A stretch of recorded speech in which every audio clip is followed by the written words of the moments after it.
Good day, class. How are you doing? Welcome to Calculus 2. Our lesson for today is Wallis Formula,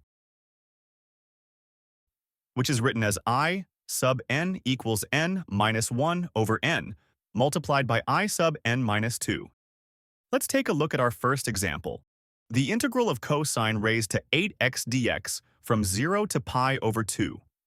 Let's use Wallis Formula to solve this.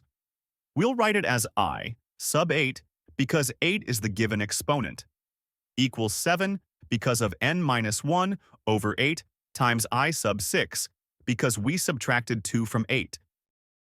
We need to continue with the formula until we reach I sub 1 or I sub 0. So let's keep subtracting 2 from n. Subtracting 2 from 7, we get 5. Subtracting 2 from 8, we get 6. And subtracting 2 from 6, we get 4. Let's keep going until we reach I sub 2. Then I sub 0. When we reach I sub 0, we write pi over 2. We then multiply all the values to get our final answer. In this equation, the final answer is 35 pi over 256.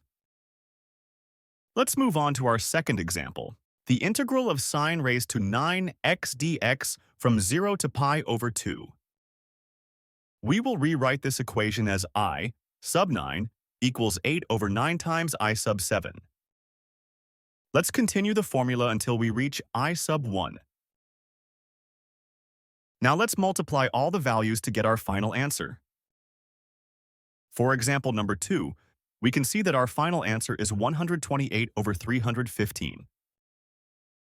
Keep in mind that Wallis formula is only applicable if we are integrating sine or cosine x dx from 0 to pi over 2.